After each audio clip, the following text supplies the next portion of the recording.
Okay, shalom. Wonderful lesson. The bridegroom of blood. And this is talking about Tziporah circumcising Moshe's son as they're on their way to descend into Egypt to redeem the children of Israel. Incredible gematria. Let's have a look. There is some commentary to say, how would Tziporah have known how to circumcise? And Yitro was one of Pharaoh's advisors in his court, who fled once Pharaoh decreed the killing of the firstborn, the killing of the sons, the Hebrew sons, by throwing them into the Nile and things like that. So he fled from the court of Pharaoh. He was an advisor there. And as we can see from this image, circumcision ceremonies were very common within Egypt, and there is also sources to be found within Judaism that it was Yosef himself that introduced circumcision to the Egyptians. So Tziporah would have been definitely exposed to the whole concept of circumcision. However, there's a deep mystery in all what she actually performed. And I just want to explain this in context of some of the teachings that I have been doing recently. So we've got this concept of heaven, which is Tziporah, which is the name Yaakov, and also Moshe. According to the sages, Moshe is a reincarnation of Yaakov in order to correct him. But then we've got this klippah that's associated with Moshe, called Erev Rav. And then we've got the channel between heaven and earth, which is called Yesod, and that's symbolised by Yosef. And we know Yosef had to descend into Egypt for a great salvation. It's also known as the foundation, as in the foundation of the world, and it's also associated with righteousness. And the main klippah surrounding this, there's three heads of the klippah: Erev, Rav, Edomite and Yishmael. It's the Edomite klippah, and I've symbolised this by the red around it. Everything's covered in an outer husk. But in this teaching we're going to be looking specifically about the husk that's surrounding Yesod. That's equivalent to a male anatomy. And then we've got Malkuth, kingdom, David, the vessel that receives this unified light, the light of the stick of Yehuda and the stick of Yosef together into the vessel. So this is like heaven and earth united through Yesod, through the righteous one. And this is predominantly garbed up in Yishmaelite klippah. And just to go over a few things that we've been talking about in previous teachings, we've got this whole concept of the 70 gods of Edom, the foreskin of Yesod. I'm just going to bring myself up because I think I can actually fit in there, can't I? Hopefully I'm on board now, and hopefully I'm not taking up and not covering things up. So 70 gods of Edom, the foreskin of Yesod, they need circumcising because they represent essentially Satan. These, Yeshua, the concept of Mashiach ben Yosef, in the nations appears as all the gods of the nations. Any god you want, pick them, any mythology, any god, whether ancient or present, and in some way you can connect the concept of the gods of the nations to the concept of Jesus Christ as found within Christianity. All the Roman gods, all the Greek gods, Zeus being the primary one, Jupiter, Mithras, there's very many, even within the Hindu gods, Hare Krishna, all things like this, Buddhism, there's so many ways in which this concept of Mashiach ben Yosef has been dressed up in the foreskin of the gods of the nations. And going back to Yaakov wrestled with God and prevailed, and that word is plural, and it's known through the Midrash that who he wrestled with was the guardian angel of Asaph, who is Satan, the angel of death. And he prevailed over the angel of death. Okay, so there's all kinds of mysteries involved in that. And then the angel of death, the guardian angel of Asaph, blessed him with his name Yisrael, because he had striven with both man and gods, or God, and prevailed. So it is our job to do this. we've got to recognise that that wrestling is circumcising Yesod in a way, defeating these outer garments, defeating these outer exilic forces. Because when we are believing something that is not the truth regarding Mashiach ben Yosef, we are essentially creating a foreskin. He needs his Hebrew identity to be fully revealed. He needs these outer garments of filth to be removed. And when we are perceiving the concept of Mashiach ben Yosef that should reveal the hidden way that Yod-Heh-Waw has been perfecting all of humanity for the last 2,000 years, it should reveal the name of Yod-Heh-Waw and all his glory. But unless we circumcise Yesod, the whole concept of Mashiach ben Yosef, from these filthy outer garments, the gods of Edom, we are going to be influenced by that concealment. We are going to be influenced by these lies and these fantasy, and that puffs up our ego and creates states of consciousness that are equivalent to exilic states of consciousness. We've got to attain Bina consciousness. We're going to talk about that, because Tziporah represented Bina consciousness. She represented the circumcision of the ears. We will talk about this. In the meantime, if we are not fully circumcised, if Yesod Mashiach ben Yosef is not fully circumcised, we do not have a clear revelation of the name of Yod-Heh-Waw, and we will have lies there instead, and we will have filth there instead, and we will be puffed up in accordance to this. And the way you can tell if you are influenced by the evil gods of Edom, Satan, is if you are an accuser. Satan is an accuser. If you are influenced by Satan and his false teachings, the leaven of the Pharisees and the Sadducees that have infiltrated all the major Abrahamic faiths, you will be puffed up and arrogant in a not so good way. So we have to maintain our identity, who we are. So Jews have got to maintain their Jewish identity.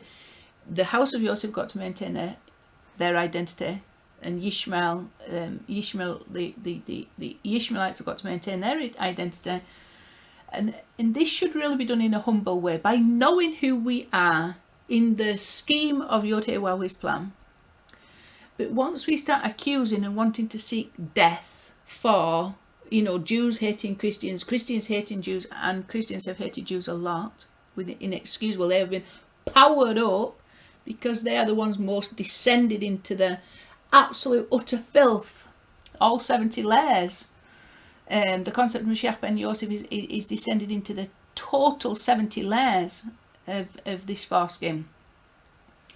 And the most descended aspect of that is a big accuser. You're talking like at the level of Amalekites. It's a very, very powerful evil. And you can tell this when the Christians start accusing the Jews. You can tell who's influencing who when the Jews are accusing the Christians, and they do. I went to the synagogue every single week, and every single week there is some accusation against the nations. It's continual Goy hatred. I don't want to really call it Goy hatred, because I don't want to accuse my Jewish brothers and sisters, but they are in a Rav exile, they are in a Rav influence, and this causes them to be an accuser. They are accusing the nations of the very thing that they are guilty of. This is the usual case. The Ishmaelites are accusing the Christians and the Jews.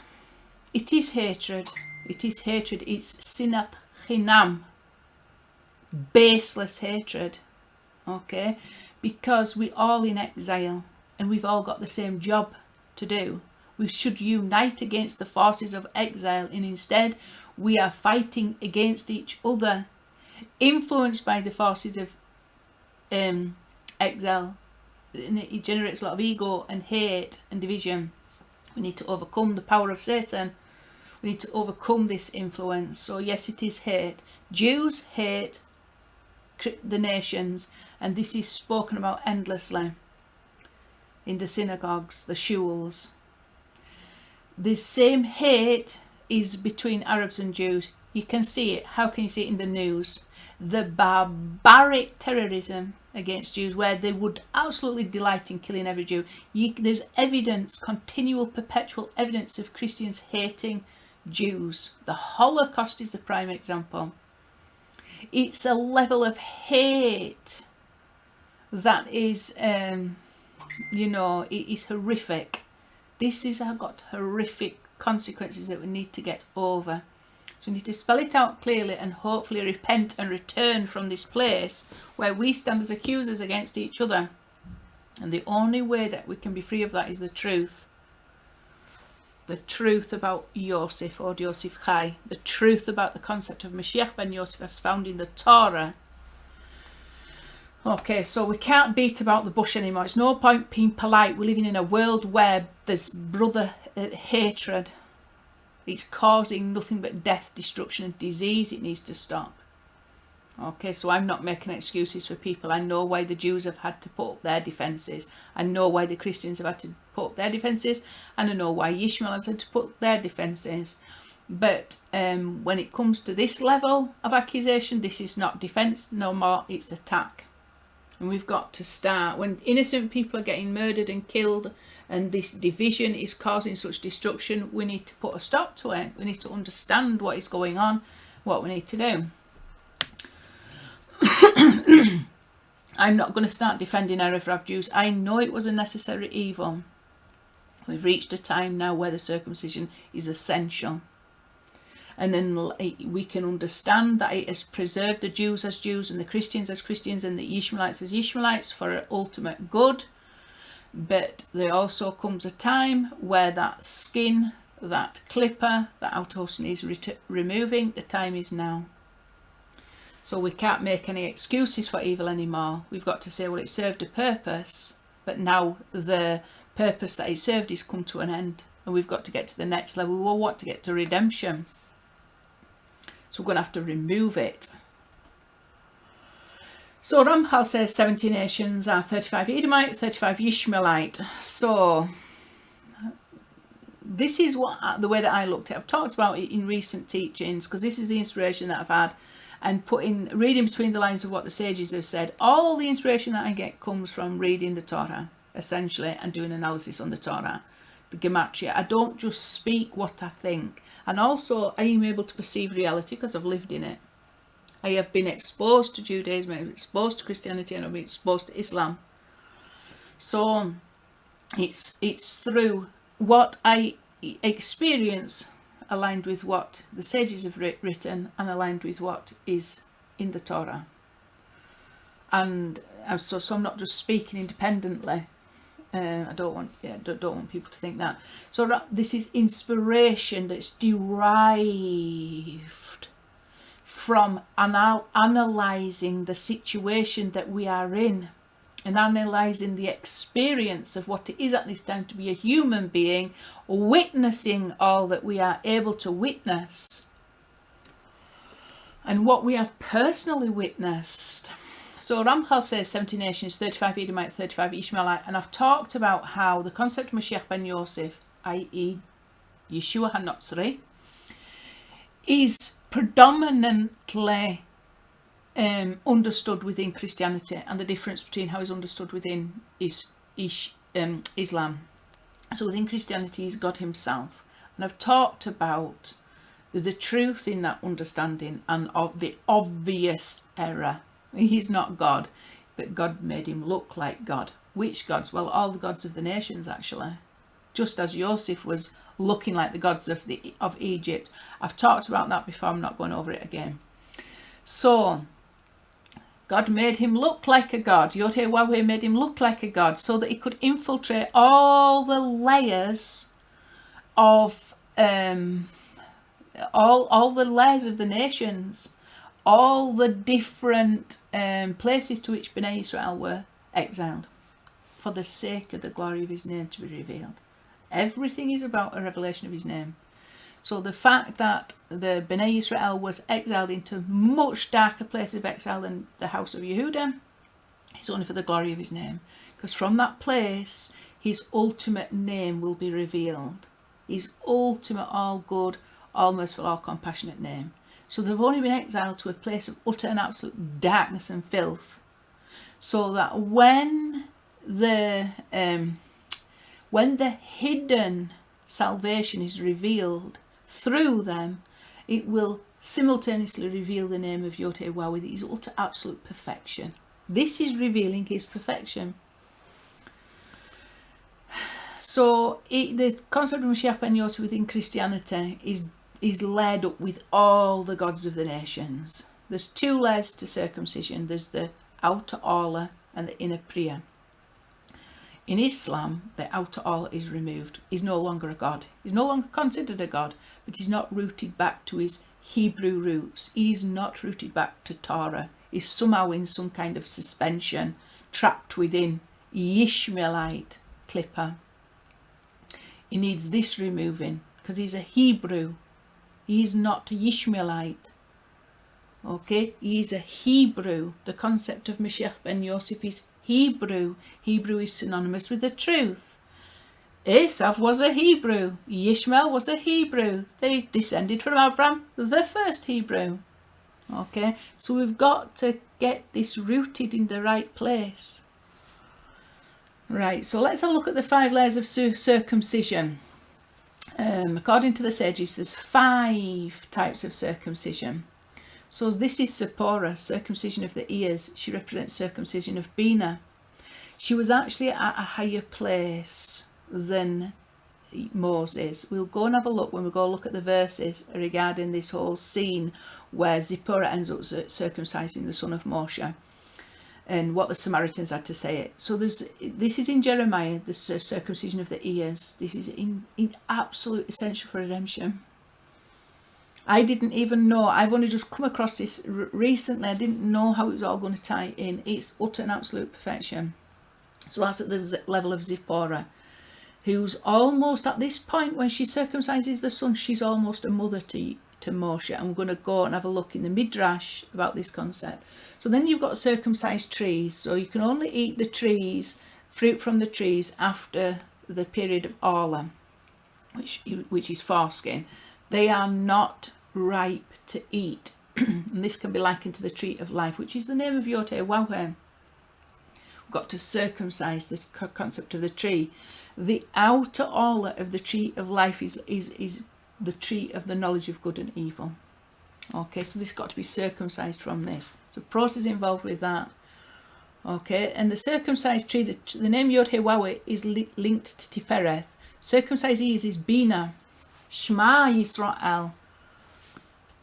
And then we've got circumcised lips. This is also related to Moshe. He mentioned that he had uncircumcised lips, and he was sent Aaron. And there's obviously the circumcised flesh. This represents Yesod, Yosef, and this is the circumcised anatomy that is concealed by the 70 gods of Edom within Christianity, and also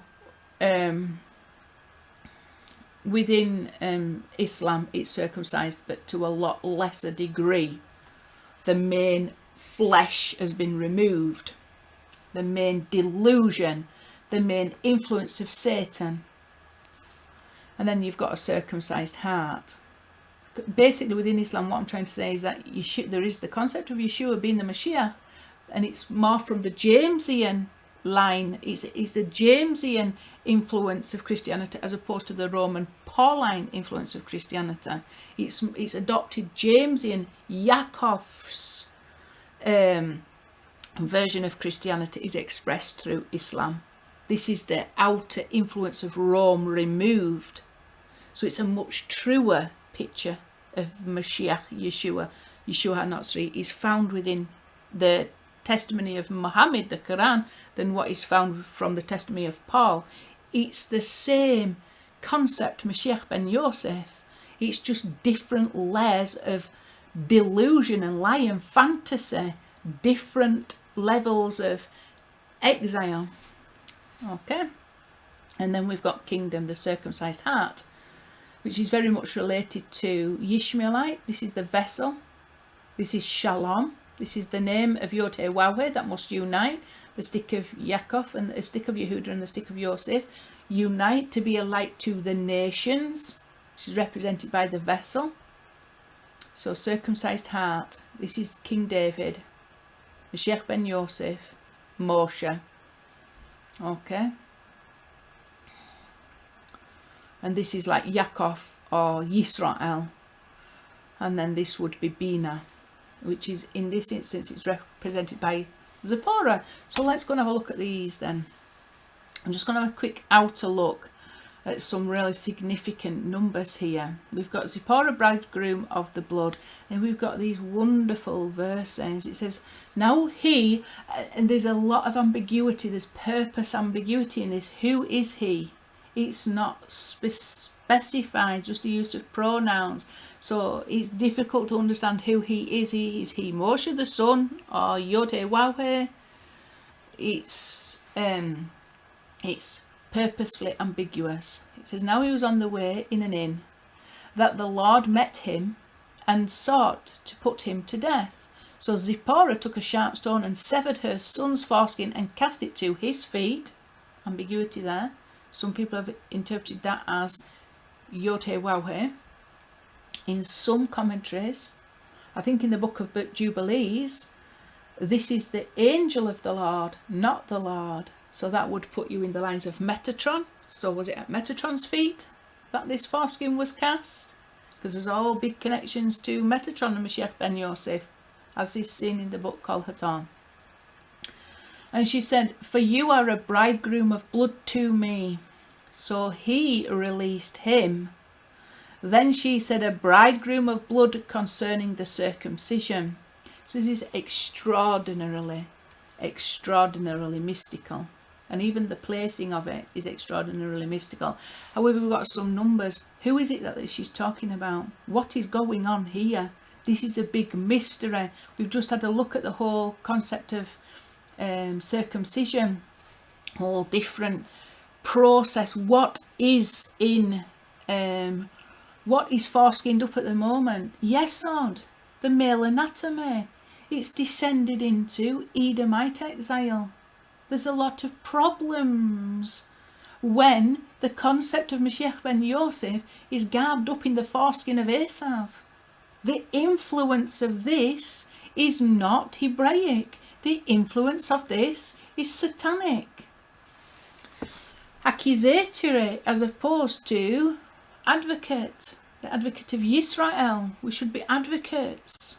We accusers, because we're influenced by these lies and this fantasy regarding the concept of Moshe ben Yosef. This circumcision, we need to hear and perceive what Yod-Heh-Waw-Heh has been doing. We're at that place where we're able to do that. Tziporah is an inspiration. So Mizpah Gadol 13,510 is 35, and that 35 is the ordinal of Yonah, times 386. 386 is Yeshua. Got Mizpah Gadol of 1,795. Let's go and have a look at these numbers. And straight away we've got this incredible, powerful concept. It's right there. Yeshua Sar HaPanim. Yeshua, Prince of the Face. This is the Prince of the Face of what? He represents Yod-Heh-Waw-Heh. He represents Yod-Heh-Waw-Heh to us. He's a revelation of the name of Yod-Heh-Waw-Heh.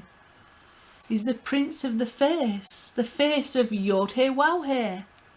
You know, we can't see the face of Yod-Heh-Waw-Heh as we would now. We've got to have a representation of that. Yeshua Sar HaPanim is a representation of that. This is a concept. I've already done teachings on it, so I'm not going to go into it now. This concept of Yeshua Sar HaPanim is actually found within the Rosh Hashanah Machzor. There's a triad of between Yeshua Sar HaPanim, Metatron, Sar Metatron, and Eliyahu. And I've done teachings of it, so you can look it up, Yeshua Sar HaPanim. There's a very great significance in this, because this is the concept of Moshe ben Yosef fully circumcised. And it's right there in the Rosh Hashanah Machzor. So, how is this connected then? Well, we can see very clearly the Mizpah Gadol regular and Mizpah Gadol ordinal come to 1,795, which is exactly the same as Mizpah Gadol ordinal of all three verses. There's nothing excluded that is not included within Yeshua Sar HaPanim. And then if we take the regular and the Mispah Gadol regular, add them together, come to 2,702, 5 times which would be 13,510. So 5 times anything is to return, to shuv here, to completely return the concept of Yeshua Sar HaPanim to the place it should be, which is a revelation of the name of Yod He Wawe, his representative, the highest level of representation possible, face to face with the name Yod He Wawe, face to face with Yod He Wawe. Okay, this is what it all represents, in a way that permits us to still live. 2 times 1,000, it's this number here is 2 times 1,351, so we can see the connection here. This is 10 times 1,351. 7 times 386, Yeshua. It's Yeshua. It's Mashiach ben Yosef. It's Yeshua HaNatzri. It's Yeshua HaMashiach. So we can see what would the chances of there being a double connection, a double powerful connection through the Mispah Gadol numbers to all this, to all 3 verses. It's not chance, it's absolute utter perfection of the Torah to reveal what needs to be revealed. It's circumcision of all the gods of Esav, even just through the numbers. It's absolutely wonderful. Right, let's go on and have a look. So we've got also this concept here, bridegroom of the blood, comes to a Mispah Dima of 2081. What is this number? This number is adding up all the previous numbers. So the Chet, you would add up all the numbers prior to that. The Tav, you would add up all the numbers prior to that. The Nun, you would add up all the numbers prior to that, and you get what's called a Mispah Dima. Okay, so I just had to go checking that was actually right. So the Mispah Dima is 2081 of this phrase here, Hatan Domim, bridegroom of blood. Oh, this is even plural, bloods. And straight away we've got this phenomenal concept. I have done a teaching on this whole concept of cognitive dissonance. This is the exile that we are struggling with at this time.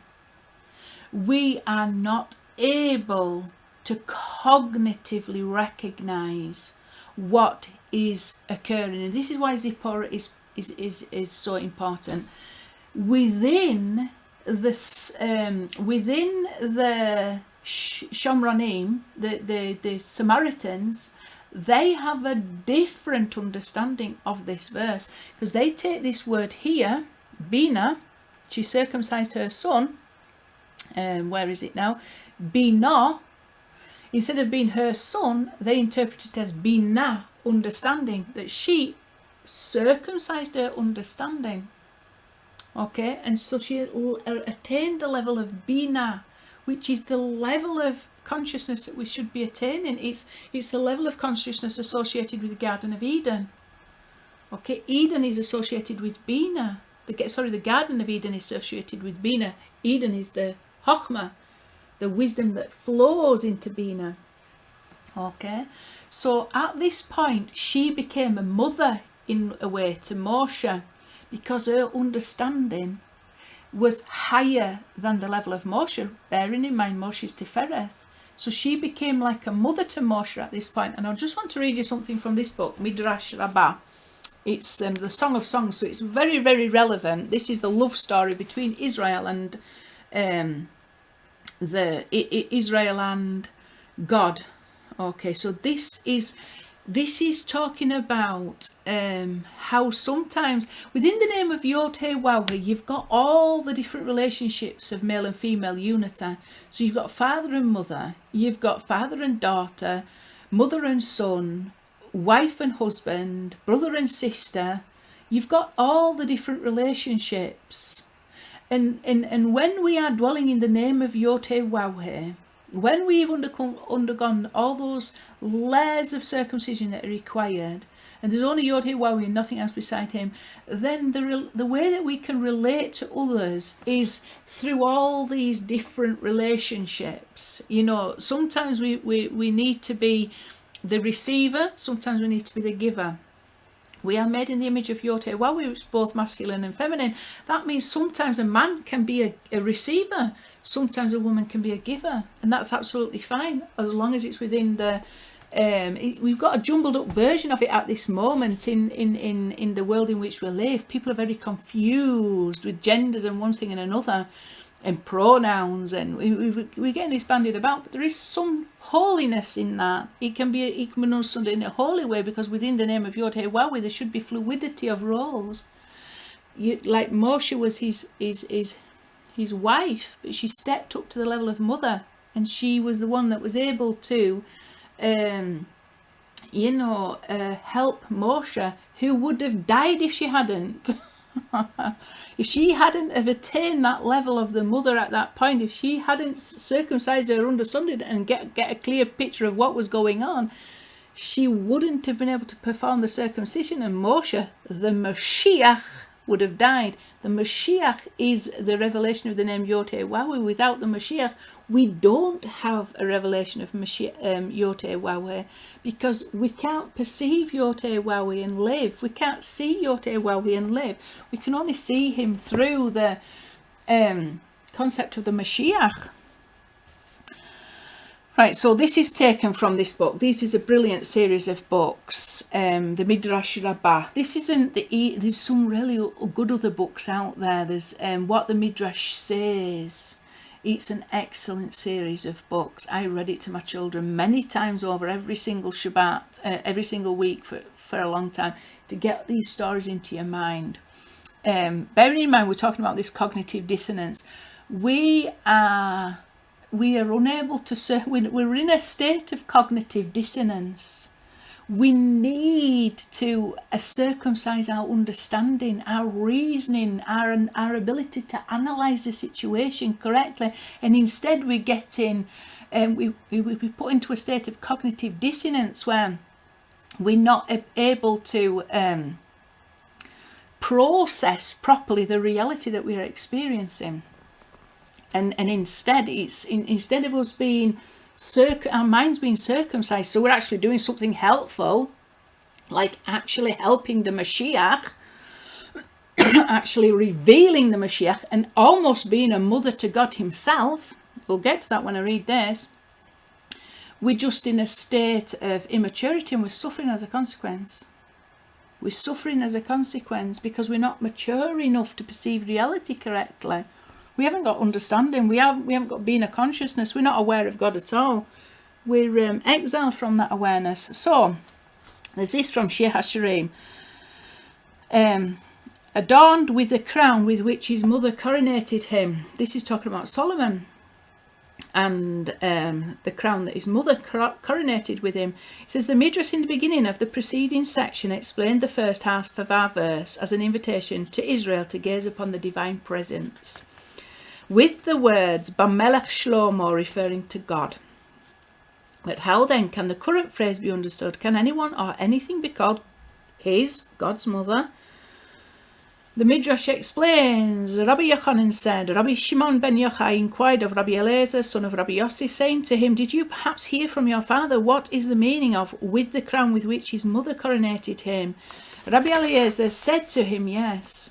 Rabbi Shimon said to him, how did your father explain it? He said to Rabbi Shimon, father said that it is analogous to a king who had an only daughter, and he cherished her exceedingly, and he would call her my daughter. He persisted in cherishing her until eventually he called her my sister. So we can be in different relationships with people. This goes into detail. Like the Gra, for example, Vilna Gaon said that this can be related to our students. At one level, they start off like father and daughter, and then they become equals, brother and sister. And then our disciples can even grow to a stature greater than us, and they become like our mothers and our fathers. So relationships change as fluidity, and sometimes a different circumstance requires you to be more fluid. Like I say, sometimes within the name of Yod Heh Wawi, you've got to be the giver, sometimes the receiver, sometimes a masculine aspect of our image needs to be reflected in this world at that particular time, and sometimes we need to be more feminine, and it's fine to be both like that, as long as we're not confused into our physical genders. We are just allowing the name of Yod-Heh-Wah-Weh to find expression in this world. Okay, it doesn't mean to say we have to have our breasts removed and things like that. All kinds of weird stuff goes on. But from the concealment comes a revelation. We can learn from this world in which we live about ways in which we can understand this in holiness. So, and further persisted in cherishing her until he eventually called her my mother. So he persisted in cherishing her until he eventually called her my sister. So there you got the equals. And he further persisted in cherishing her until he eventually called her my mother. Okay, so let's go find out where they got this from. Similarly, the Holy One, blessed be he, cherished the people of Israel exceedingly and initially called them my daughter. It is written that, hear, O daughter, and see, Psalm 45:11. God persisted in cherishing them until he called them my sister. As it states in Song of Songs 5:2.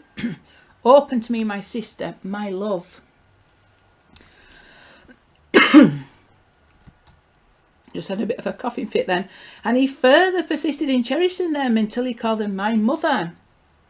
As it states, pay attention to me, my people, give ear to me.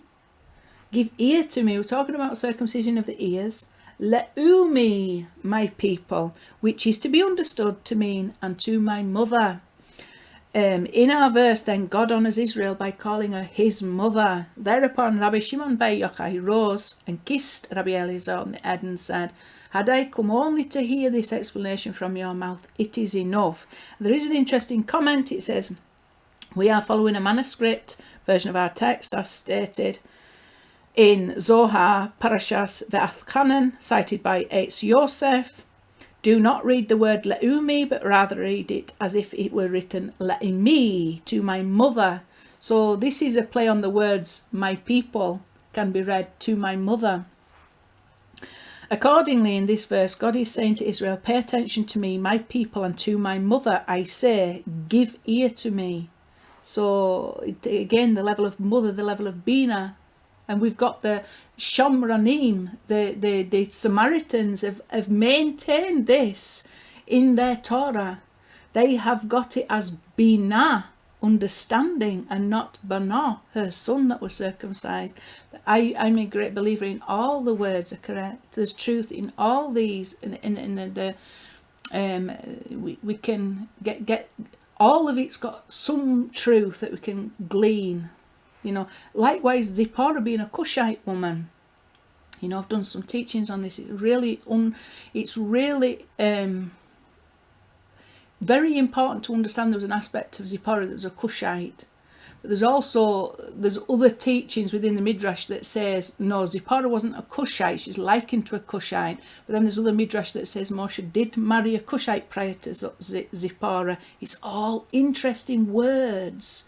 And from different perspectives, all of these words are true.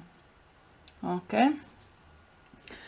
It says here, so it says the basis for this exposition is that the verse previously stated, and me, my people, the word le'umi, my nation, is therefore extraneous. So if you've got an extraneous word, it's got an extraneous interpretation. So the sages have said, this doesn't mean my people. It's already said my people. This means to my mother. And as we can see, we can relate it to this. God needs a mother. He needs somebody whose understanding is going to be sharp enough to be able to circumcise the son of Moshe, Mashiach ben Yosef, from the filthy garments. To have the understanding to be able to do this. To not be trapped in the exile of cognitive dissonance. We're not able to discern the reality which we're all actually experiencing. We're coming up with fantasy fiction versions of interpretation. Lies. Okay? You've got to be very clear. So that all this is absolutely beautiful. And that's to be found in the Midrash. The Midrash Rabbah. Beautiful teachings. The Midrash are wonderful, wonderful teachings. However, let's go and have a look further. And then we've got this one. So we know that this is connected to the Shomranim. I'm going to, because let's just get the numbers. The regular and ordinal, 755. The misbagged or regular and ordinal, add them together, all of them together, 2081, which is exactly the same as this. I'm going to show you now where it says that the Shomranim see this as being. Okay, before I go and have a look at Tziporah, because it is very interesting, it's actually quite complicated from a Samaritan point of view. Okay, so cognitive dissonance verse, in the field of psychology, cognitive dissonance is a perception of contradictory information and the mental toll of it. Relevant items of information include a person's actions, feelings, ideas, beliefs, values, and things in the environment. Cognitive dissonance is typically experienced as psychological stress when persons participate in an action that goes against one or more of those things. According to this theory, when two actions or ideas are not psychologically consistent with each other, people do all in their power to change them until they become consistent. The discomfort is triggered by a person's belief clashing with new information perceived. When the individual tries to find a way to resolve the contradiction to reduce their discomfort. So we're bombarded by this, aren't we? Because everything in this world at this time it goes against everything we know. We've got to sort of adapt to the reality that we're facing and experiencing. So just to let you know what that cognitive dissonance, we're all in this state, and it's creating an incredible amount of emotional, psychological stress for us. Trauma, it's traumatic. You know, to deal with the reality that we are facing, being bombarded with, it's so contradictory. Right, to our expectations. Right, let me go find Tziporah. So let's think, this is very, very interesting, by the way, because we can read it from two different views. One way is that Tziporah's actions were absolutely essential. There was a big, big problem. But what actually saved her life? Was it Tziporah's act of self-mutilation? She's seen as circumcising her own mind. Okay, but from a Samaritan point of view, this is not held with a great regard. Okay, so let's read why I hold it with a very great regard, because I'm interpreting it not as a Samaritan, as a Hebrew. So from a Hebrew point of view, reading this Samaritan interpretation, I see it as a very, very high level of circumcision that she attained, that links us back to her being the mother of Moshe at that point, just as Bnei Yisrael at times need to be a mother to God. And it's a very treasured, it persists until Israel reaches that place. So to me it's a very, very interesting, but it's also interesting to see it from a Samaritan point of view, because clearly there is a link between the covenant of bloods and the Shomranim, the Samaritans. So it says the Samaritan Pentateuch differs from the Jewish Masoretic text. It's the Jewish Masoretic text, or the Jewish Torah, that is perfect from my point of view. However, there's a lot to be learned from all these different traditions. There's definitely a lot to be learned from him. It says, according to the Samaritan version of the episode, Tziporah realised that God was angry with Moshe for bringing her and her two sons along on the divine mission to free the Israelites from bondage in Egypt. So she sees the problem that Moshe dragged her and the two sons along in this divine mission. For this is from a Samaritan point of view. So she cut herself to demonstrate her repentance and prove herself worthy of joining her husband. She circumcised Bina, understanding. But this is seen as in a negative way, because she's doing it from a Midianite perspective. The different narrative arises from the valuing of the Hebrew word Bina, whereas the Masoretic version states the Tziporah circumcised her son, Bina. The Samaritan text described her as having circumcised her understanding or her blocked heart. So you've got this whole tevuna is Bina. It's at the level of Bina, and then you've got this book by the Ramchal, Da'ath Tevuna, knowing God's heart. So it really is representing the heart. But when we've got to have a circumcised understanding and a circumcised heart. in a way, and she attained that at that point. And I, like I said, I interpret it from the point of Hebrew, but at the same time, all these other perspectives are so valuable to us, and they offer us some sort of insight into the situation, which all adds interest to it. And at certain situations, all these different viewpoints are valid. We can gain stuff from them. So Moshe saw Zipporah's act of self-mutilation as a remnant of a wife's idolatrous upbringing. She was a Midianite, after all. She wasn't doing things the usual way. Sometimes you can't afford to do things the usual way. You've got to think outside the box. And a demonstration that God's displeasure at her presence was indeed well founded. So, for example, the fact that he had tagged her along in this divine mission to redeem Bnei Israel was it was well founded in God's displeasure about this. Okay. Therefore, Moshe sent Tziporah and their 2 sons back to the family in Midian. This assuaged God's wrath. So, what caused Moshe to live? Was it Tziporah circumcising the sons, or circumcising herself, or Moshe, understanding that Tziporah needed to be not part of this divine mission at this point?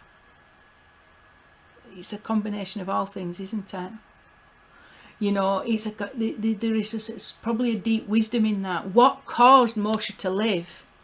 The fact that Tziporah circumcised the son, or the fact that Moshe recognised this kind of behaviour, okay, might have been a necessary evil, but now we're going on a divine mission and I'm going to meet my brother Aaron and we've got a job to do. And this is not going to be part of that.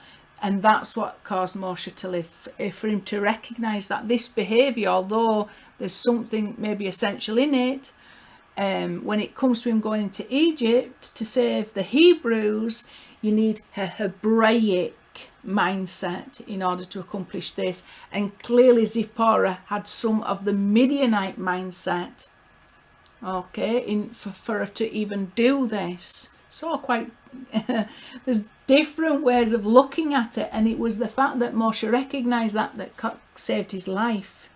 So maybe this was all set up for Moshe to reach that level of his own understanding, and circumcise what was not required at that particular time. So there's different ways of looking at it, isn't there? There's looking at it for Tziporah in a very favourable way, or in this way, from a Samaritan point of view. It was the fact that Moshe recognised, we're not taking this any further. I need to just go in and do this on my own. And then it says, therefore Moshe sent Tziporah and their 2 sons back to the family in Midian. This assuaged God's wrath and spared Moshe's life. It was only after the parting of the sea and the Israelites' miraculous escape from Egypt that Moshe's father-in-law Yitro brought Tziporah and her 2 sons to rejoin Moshe at the Israelite camp in the desert. I think that is absolutely wonderful. It adds something very important. It adds a different dimension to it that is related to circumcision from a different perspective. One, from the perspective that Tziporah, in the role of the mother to God, she is doing something beneficial for Moshe that causes Moshe to live. That's interpreting it from a Hebraic point of view. However, looking at it from a slightly different angle, from a Samaritan point of view, she's doing something that is clearly not Hebrew. Do you understand? And Moshe, recognising that this behaviour is clearly not Hebrew, sends her away until she's ready to be brought back, until this divine mission is fully accomplished, and then Tziporah can be brought back. So either way of looking at it, it all adds to the dimension, doesn't it? It all adds to the complexity, and it all adds to the wonder of it. Going back to what we were looking at, so going back to here, we can almost Tziporah means a bird. It can almost be seen from this Samaritan point of view. She's like the bird that's sent away. And there's all kinds of messianic understanding that it can be like that. She's the bird that's sent away, the mother bird that's sent away. You know, when you happen to find a nest, you know, you either got to send the mother birds away and take the eggs. You know, it's the smallest of commandments, isn't it? So there's perhaps some connection there, because then Moshe descends into Egypt, and there's another woman that takes over at that point. That would be Sarapat Asher. She then helps him to find the bones of Yosef. So there's a role that Tziporah plays in the whole part of redemption, but then there's a point where that she gets sent away back to her father, and Moshe is united with Aaron, and they've got to go in and do this whole the whole place of Egypt. And then there's a very significant other woman that unites with to accomplish the removal of the bones of Yosef from the Nile. Okay, so again it's connected to Yesod. Another aspect of Yesod, the bones of Yosef. It's very interesting. I'm just seeing all these and I'm thinking as I'm going along, so inspiration's coming my way. 233, by the way, is pretty much sure that's connected to the tree Eitz Chaim. I might just have to bring that up at some point. So it's all very interesting. I'm even seeing it. I'm even seeing things as I'm speaking. So, and there is nothing new under the sun. This really is referring to Mashiach. 199 is a number that is the unity between Moshe and Yeshua. There's nothing new under the sun, as opposed to Metatron that is above the sun and continually renewing himself. Why does he renew himself? Because he ascends up to the level of Bina, and then he ascends and ascends and ascends, and then he descends. This is him renewing himself. He goes right up to the level of Bina, attains the level of Bina, and then he descends afterwards. So again, we've got this connection between that and Tziporah, who was at that level. From an Hebraic point of view, it's looking like she's at that level. If you interpret it as her as circumcising her understanding, she became a mother to Moshe. You know, all these things are something to be seen from it. But under the sun, there is nothing new, right? And Yod-Heh-Waw desires to dwell with us, and this is under the sun. Okay, so to build a dwelling place below as it is above. Then this is very, very interesting. I'm just going to bring it all up now. So you've got this concept of the 5 aspects of Mashiach. These are the 5 strong leaves that surround the 13 petaled rose. This is what's found in Zohar, Mispah Gadol. So you've got the 5 aspects of the name Yod-Heh-Waw that represent the 5 names of Yod-Heh-Waw here. And so there's 5 aspects of the name of Yod-Heh-Waw here. You've got Mashiach ben Yosef, Mashiach ben David, Moshe, Yaakov and Rachel. And this is like Keter, Da'ath, Tifereth, Yesod, Malkuth, the central column. There's a Mashiach, that is a revelation of the name of Yod-Heh-Waw with the 5 strong leaves that surround the 13 petal rose, that's Knesset Yisrael, or the 5 fingers on the cup of redemption. Okay, so if we take the regular Mispah Gadol regular and the Mispah Gadol ordinal, we add them together, come to 4,162, which is 2 times 2081. Okay, so clearly this is something to do with the revelation of the Mashiach, which is a revelation of Yod-Heh-Waw here. So there's all kinds of things that can be understood from that. The fact that from that Samaritan point of view, there's something that I do quite like about it actually. It just shows you how perfect Moshe is. This is the one thing that's so wonderful about it, because Moshe's buried in his blemish, so obviously he died, and he died outside of Eretz Israel. And I've done teachings how the Cushite wife reveals where he's really buried. He's really buried in Yerushalayim. He's buried in his. He's buried not in his. There is no defect in Moshe, basically, and essentially that's what that means. I can't go over that now, but really the fact that, you know, from that Samaritan point of view, just seeing it like that is really bringing out the fact that Moshe's the one who's perfect. The Mashiach is perfect.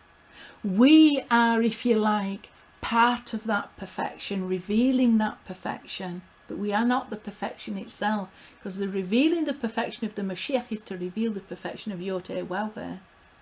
So it's nice to see it from that point of view. We're all just co-workers, if you like. And our mission is to reveal the perfection of the Mashiach and the perfection of the Yotevaweh, the way that Yotevaweh has been working. It's not to take the glory for ourselves, is it? Because we have been doing, even when we reach being a consciousness, we have been subject to the foreskin of Edom. We have been thinking thoughts that are unholy, speaking words that are unholy and uncircumcised, and doing actions based on those. The influence of Satan in our lives, the influence of exile in our lives, we've all picked up a trace of it. We've all picked up some influence, something other than Yotevaweh. But Moshe is maintained, is perfect. The concept of Mashiach, the Mashiach of Yotevaweh is perfect. So I do actually like that interpretation, because we can't escape the fact that no matter what level we attain, no matter how much we perfect ourselves and circumcise ourselves, we have still circumcised ourselves from some pretty disgusting influences that has led to pretty disgusting thoughts, words and deeds, exilic thoughts, words and deeds that have desecrated the name of Yotevaweh, not revealed his perfection. So I quite like that point of view. I like the Hebrew point of view, the fact that we can attain being a consciousness, and we should attain being a consciousness. We should have circumcised ears. We should always remain humble. At the same time, we should always recognise that the way we have operated in exile is less than Hebraic. It's in less than Hebraic ways. We have all been subject to this filthy foreskin, and that really should be a signal to us as how essential it is for us to do this circumcision of Yesod, to go through this process of circumcising our ears, circumcising the tree of life, circumcising our lips, circumcising our heart, circumcising our flesh, the necessity of it to reveal that's Hebraic, that's perfect, that's wonderful, that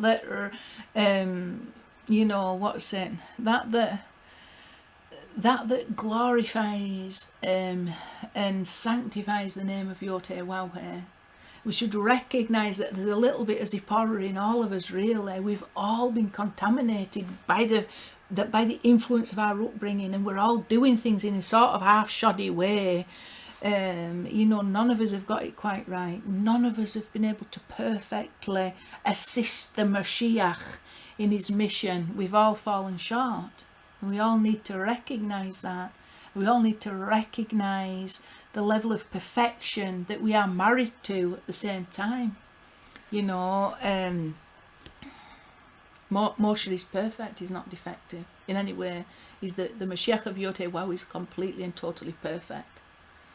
And that was one of the things that we should get out of this. It's complete, utter perfection, because the name is representing the name of Yotevaweh, and the name of Yotevaweh is utter and absolutely perfect. With that, I'll say shalom.